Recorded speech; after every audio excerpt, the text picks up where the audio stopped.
Hello and welcome. I'm your host, Salvatore Bruno. Join me in discovering the mindset into fitness, nutrition and wellness, where I'll be answering your questions, interviewing the top names and leaders in the game, and of course, I'll be getting their stories on how they get motivated to become the best. You'll find it right here on Bruno Talks. So today I'm talking about the event that I was at on Saturday. Now, the event was a Bodypower Nations competition. It was the first time that they have ever put together a fitness bodybuilding competition. Now, it was held in Telford in the Holiday Inn in Ironbridge, and I was there backstage with the athletes.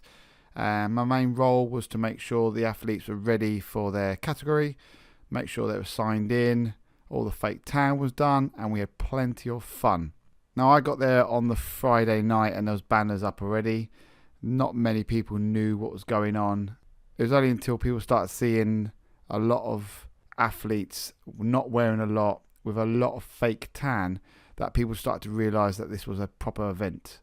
It was organised very, very well, and we will be speaking to the organisers very soon. I'm going to be bringing them on to one of our podcasts for an interview, because it was just organised very well and the standard of athletes were very high. Now, for events that, especially first time events, you don't normally get that kind of standard of competitor. They were extremely good, both male and female, right through from essentially the bodybuilding to the fitness models. Every different category, essentially, you had the standard was very high. And it's amazing, really, the questions that I was asked on the day, and it just made me think about these people have, essentially, these athletes have worked damn hard in their prep, and a lot of people don't understand what actually goes into a prep for a competition like this. The hard work that goes into it, working out wise, the nutrition side of it, and basically the amount of food they're not allowed to eat. And it's also down to a very, very good mindset. There's not many people that I know that can do a competition prep well. And when I say that, it's because it takes a real dedicated human being to be able to do this.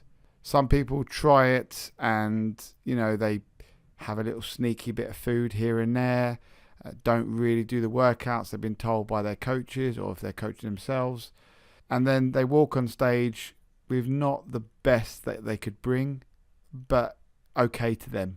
And the real winners are the ones that have been dedicated from the moment they started their prep to the absolute last minute.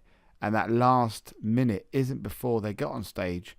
It's after the results have been given and when the show's over, and then they go out and they have their so-called cheat meal, whatever that may be, or cheat donut or pizza or burger, whatever you fancy. You've worked damn hard for all these months, and then you will find backstage there'll be boxes of sweets, donuts, chocolates, and then everyone will be flying out the competition, going to their local restaurant or whatever they may be, or whatever they fancy, and eating their faces to heart's content. And that made me think of the points during a day where I was standing there with the athletes, lining them up, telling them when they start to pump up, ready for their category to be called up on stage. And I've been there, and I know what goes through their mind, and it was making me think exactly, the feeling that they were feeling. It actually made me excited.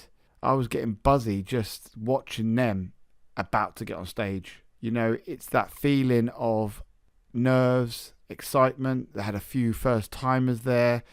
They were very nervous. I had managed, had a good chat with them, try to calm them down. And it was all round, just, even the people that have done it before were just so kind of like big smiles, excited, some nervous smiles. And it was just an amazing day for both the competitors, for people like me, the backstage, getting involved in the action, for the organisers. We had our team meeting after the event was finished to just collect our data and collecting some feedback. And it was a really, really good day. And that's why I thought, then we got to do a podcast on this just to explain a little bit, because I know there's a lot of people out there that all they essentially see is someone on stage flexing their muscles and standing there looking a completely different color than what they would normally would, and no idea what actually gets involved or what's involved when it comes to a competition.